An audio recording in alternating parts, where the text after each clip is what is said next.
hear a number of different recordings, and you will have to answer questions on what you hear. There will be time for you to read the instructions and questions, and you will have a chance to check your work. All the recordings will be played once only. The test is in 4 sections. At the end of the test, you will be given 10 minutes to transfer your answers to an answer sheet. Now turn to Section 1. Section 1. You will hear a conversation between a printing company employee and a customer. First, you have some time to look at questions 1 to 5.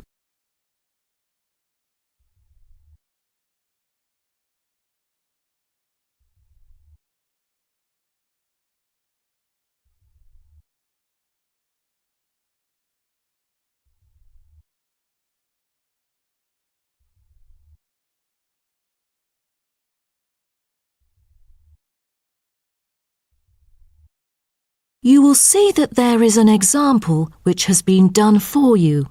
On this occasion only, the conversation relating to this will be played first. Good afternoon. Welcome to Matrix Printing. I'm John Smith. How can I help you? Good afternoon. I'm here to reprint a brochure for our hotel. There are some pages that need revising. The customer says the brochure sample needs revising. So, brochure has been written in the space. Now we shall begin. You should answer the questions as you listen, because you will not hear the recording a second time. Listen carefully and answer questions 1 to 5. Good afternoon. Welcome to Matrix Printing. I'm John Smith. How can I help you? Good afternoon. I'm here to reprint a brochure for our hotel. There are some pages that need revising. Sure. How may I address you? Oh, I'm Mary Jane from Central Hotel Chains. Nice to meet you. I've got samples of the previous version. I assume it is your company's advertising brochure. Yes. What exactly is the problem? Well, it was printed the year before, so some of the information is already out of date. There are also a couple of problems with the layout. Firstly, the letters of the address on the front page are far too small. It's hard to see when glancing at the cover. How big do you need it to be? Increase the letters by 3 font sizes. Just a minute. Let me take notes of your requirements. Okay, what else needs changing? The information regarding the pool should be deleted because it is currently under renovation and is not available. So, all of the relevant descriptions on page 2 should be removed? What do we replace it with? We can't just leave the whole page blank. Just fill it in with the introduction of our newly opened gym. I've included all the relevant information here in this flash drive. Let me check. I see. No problem then. What is also bothering us is that the description under the top photos on page 4 is incorrect. The word lounge needs to be replaced with reception. Fully noted. Is that all? No, there is more. Turn to page 5. We feel that showing merely the picture of our exterior and interior decoration does not fully represent the appeal of our hotel.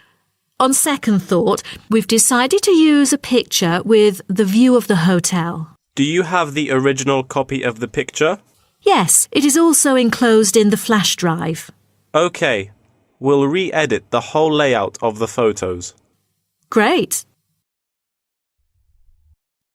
Before you hear the rest of the conversation, you have some time to look at questions 6 to 10.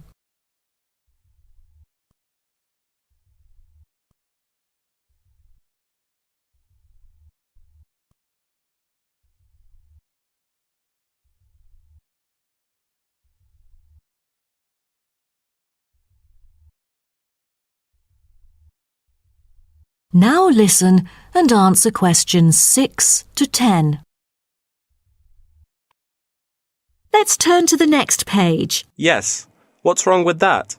It seems perfectly fine to me. At first sight, it seems fine, but according to the feedback of the customers, the prices do not stand out. So, we want to change the print from black to red to make it pop out.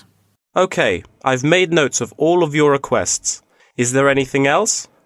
I appreciate it. Just one final request. Could you translate the whole brochure into Spanish? We have customers worldwide, you know, especially those from Latin countries.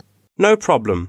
What about other languages, like Japanese, Chinese, or German? These are our most popular target languages. I have to ask the manager about the Chinese version. There's been a surging number of Chinese clients during recent years. However, we don't need German or Japanese translations, as we currently don't have many customers from those two countries. Sure.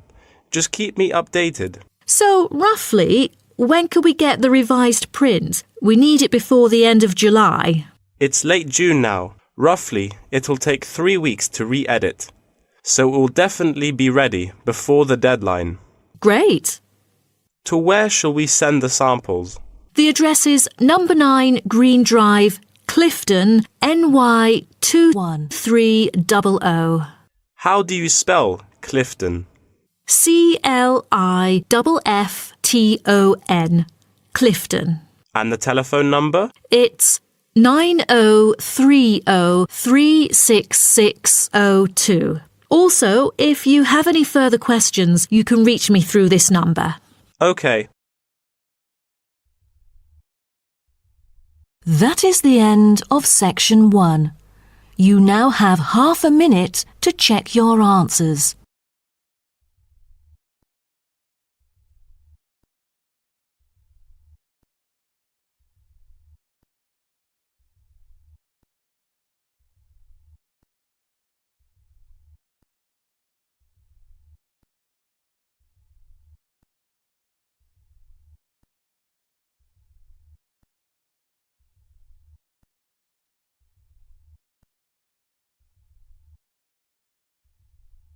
Now turn to section 2. Section 2.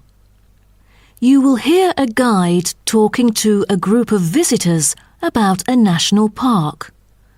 First, you have some time to look at questions 11 to 16.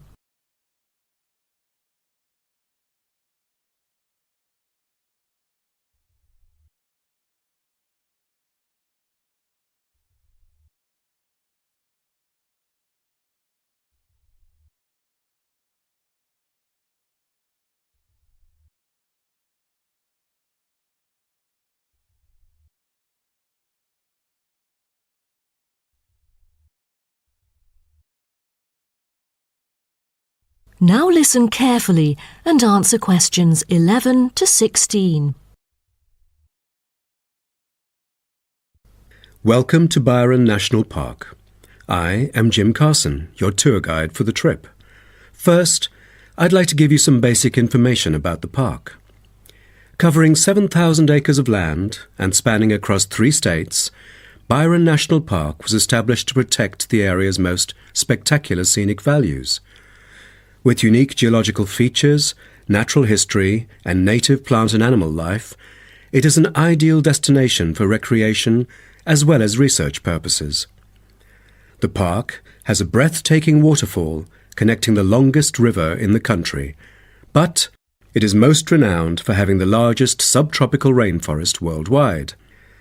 There are many layers of tall, medium, and low vegetation growing with seasonal variations in the park. It is a place where the air seems green. Ardent hikers can find an awesome array of options here. Apart from the dense green rainforest, tourists can also hike along the mountain trail. Despite the stunning view, taking photos is not advised on the way up, I'm afraid, as one might get distracted and the narrow trail by the sheer cliff is quite dangerous. When you reach the top of the mountain, there is nothing better than having a picnic under the trees with your family. Accompanied mostly by wildlife, walkers as well as cyclists may find the bush track a good choice for having a tranquil time to themselves. As your tour guide, I suggest that only expert hikers take the creek circuit, because its beautiful and inspiring scenery through the subtropical jungle is paralleled by its physical challenges. A list of transport is available within the park. Bicycles are a popular choice, as it is the most flexible way to get around. Electric trams are temporarily closed for maintenance. Boat trips down the river are an ideal way to spend a tranquil afternoon. Rest assured that transport within the park is covered in the bill. Extreme sports is another highlight of the park. There are, for adventurous grown-ups, especially those who are comfortable with having a racing heart, scary as it may sound, it is actually safe to participate in extreme sports under strict instructions and close supervision. Abseiling is available regardless of the weather. It is a fun way to overcome fear of heights, gain new skills, and get an adrenaline rush. Bungee jumping and paragliding are also available, except for during the summer. At this point, you might worry about meals here. Well, even though there is only one restaurant in the park at the moment, the variety of dishes is astonishing. There are 2 meals included in the price. Just get your meal ticket at the reception before dining. Also, there is no need to make reservations or worry about availability, since there are plenty of tables. Before you hear the rest of the talk, you have some time to look at questions 17 to 20.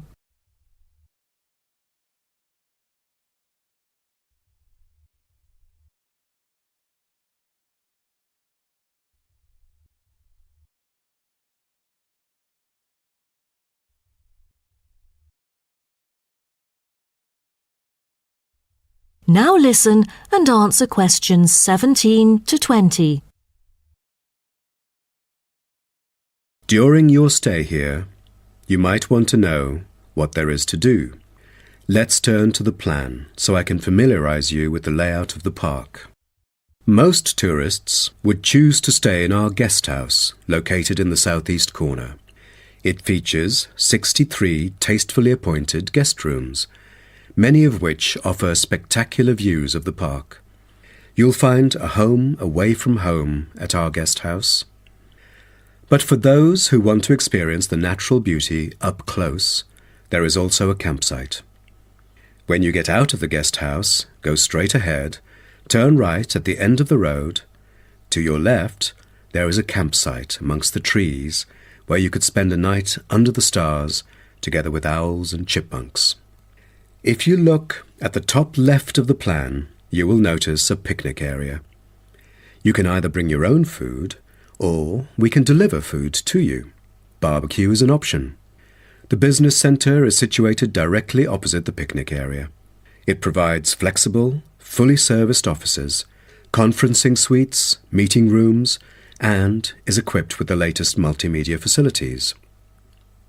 Wired, as well as wireless, high-speed internet is available within the entire premises. The centre is designed to cater to both individual travellers and corporate groups. Visitors can also go to the museum, which holds a vast collection that exhibits local history and a natural habitat. You start from the guest house, just turn left at the first conjunction, then walk past the tea house, turn right. You'll see the museum after making the third right. Have you found it? Pretty easy, right? To spend a delightful afternoon with a book and a fresh cup of coffee, you can go to the only cafe in the park. From the guest house, you go straight, then take the second right, and you'll see the cafe right in front of you. You might want to check out our all-season tennis court, which offers instruction for all ages and skill levels. It is located right opposite the cafe. That is the end of section 2. You now have half a minute to check your answers.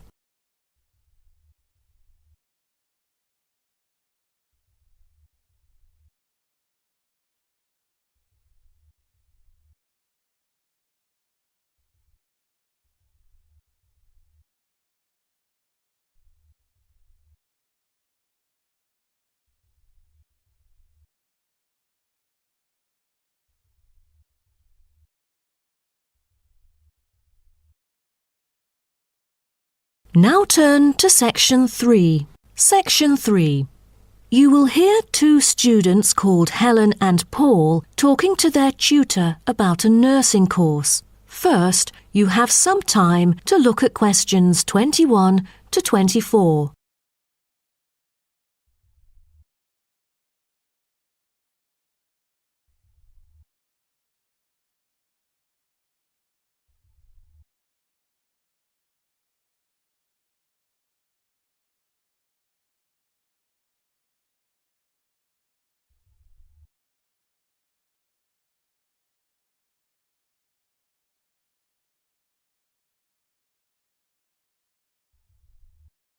Now, listen carefully and answer questions 21 to 24. Helen and Paul, congratulations to you both for doing so well the past semester. You two have exhibited an impeccable performance during your first year in the nursing program. I'd like to get some feedback from the two of you to better improve the program and to provide guidance for our prospective students. I'd like to start with you, Helen. So, first of all, which aspect of the program impressed you? Well, to be honest, when I was enrolled into the course, I was expecting a group of classmates my age. But as I stepped into the classroom for the first time, I was surprised by the diversity. Most were in their 20s, but there were also those in their 30s or even 40s.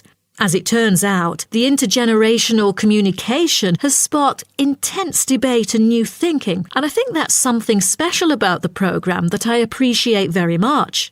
What about you, Paul? What do you think of the program? For me, the group project we carried out last semester is another key feature of the program. The whole class was divided into 8 different groups, working on 8 prospective cases. Team-building sessions were conducted in a collaborative way most of the time. Comprised of 5 members, our group studied acute pancreatitis.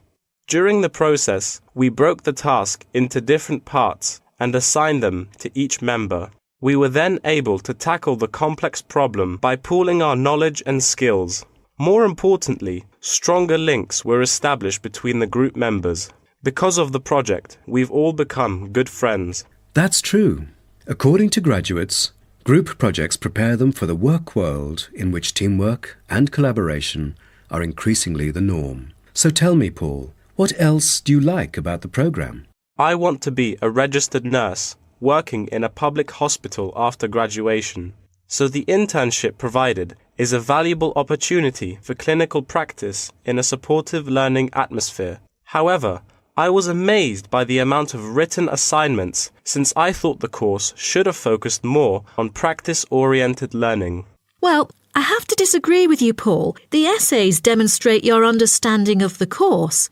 For me, writing essays is a process that involves critical thinking, which challenges me to develop my points more thoroughly. I thus managed to gain a diversity of perspectives. The program is designed to deliver basic and advanced theoretical knowledge of core concepts, including healthcare systems concepts, together with practicum or clinical practice experience to bridge the classroom content to the practice setting. So, I'm afraid written work is unavoidable. Also this year, we've added a module of law. How do you feel about that? At first, we felt that learning law is kind of redundant and too time-consuming. After a few sessions, we realised that it is necessary in dealing with future medical disputes. Before you hear the rest of the talk, you have some time to look at questions 25 to 30.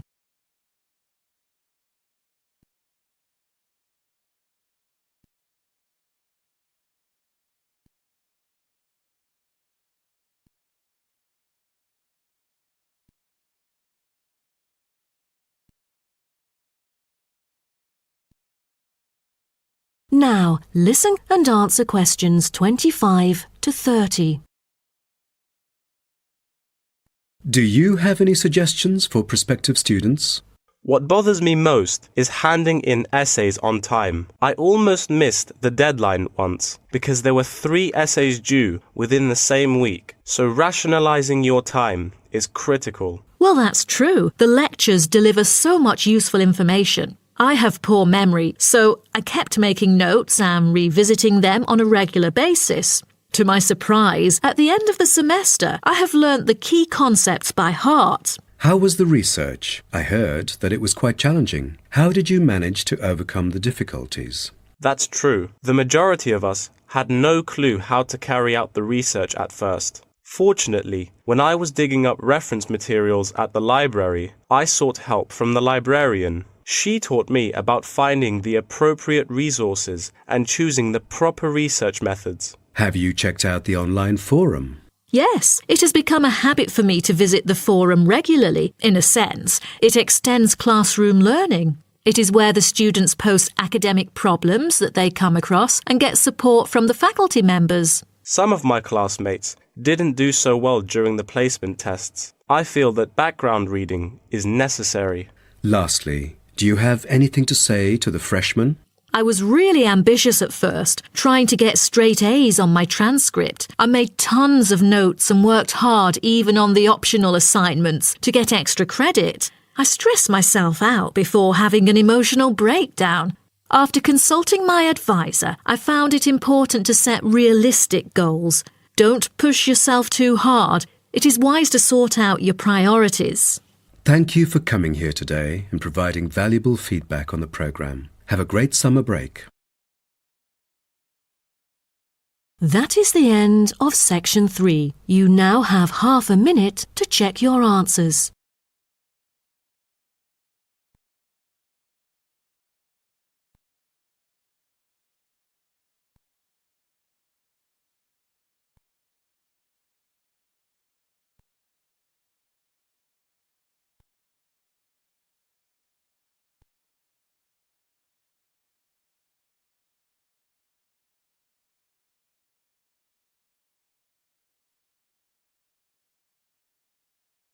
Now turn to section 4. Section 4.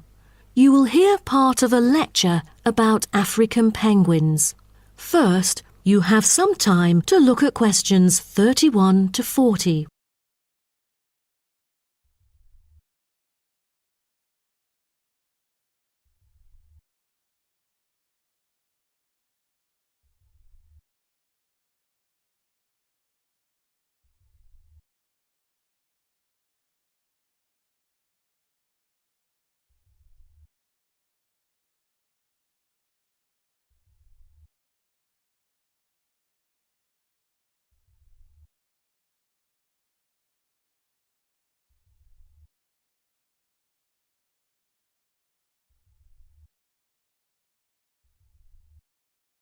Now, listen carefully and answer questions 31 to 40. Good morning, everyone. Today's lecture is about a type of adorable animal, the penguin. When you think of penguins, you may picture them surrounded by snow and ice. But not all penguins live where it's cold. African penguins live in the southern tip of Africa. They are usually found within 40 kilometres of the shore and on a number of its surrounding islands. African penguins are also known as jackass penguins because they make donkey-like braying sounds to communicate. African penguins can keep their body temperature at a stable level, but their land habitat can get quite warm, so there are a number of ways for them to stay cool. They limit their daylight movements on breeding sites on land to early mornings and early evenings to avoid too much sun. The pink glands above their eyes can help them cope with the temperate climates. Like other penguins, African penguins spend most of the day feeding in the ocean, which also helps keep them cool.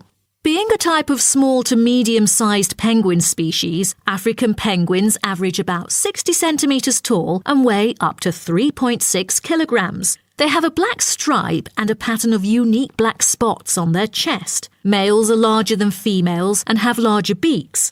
Even though they are categorised as birds, African penguins aren't able to fly because of their heavy bones. Their wings are more like flippers that make them particularly suited for life in the water. When they're on land, their flippers and their tails help them keep their balance and walk upright. African penguins begin to breed at the average age of 4. When a male and female pair up, they tend to breed together for the rest of their lives.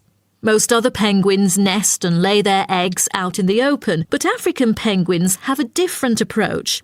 They dig holes under bushes out of their own excrement, called guano, so they are sheltered from the sun and predators.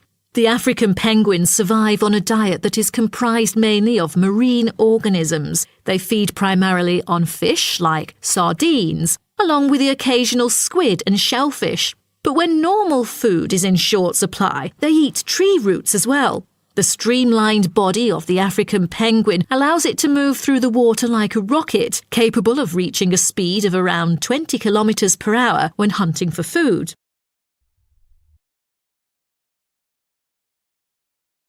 The African penguin's smaller size means that it has many predators both in the water and also on dry land.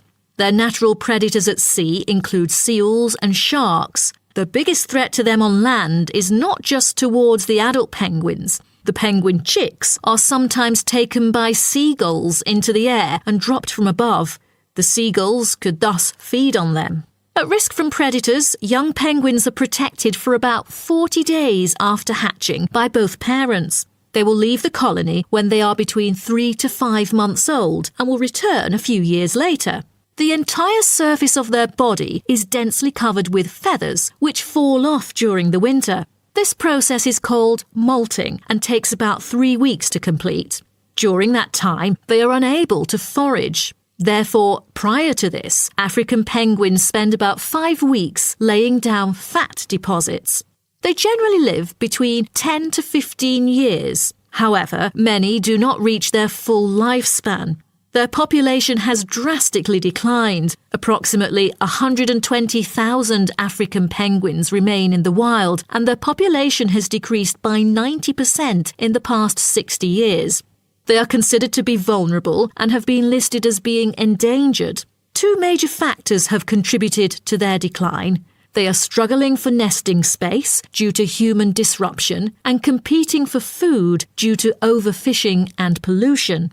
With the limited number of breeding pairs, survivorship becomes difficult for African penguins. This makes them especially vulnerable as environmental conditions change or an outbreak of a disease occurs. For instance, avian malaria has caused 27% of the captive breeding penguins' deaths annually. The more genetic diversity there is within a species, the higher the likelihood that at least some of the individuals will adapt and survive. That is the end of section 4. You now have half a minute to check your answers.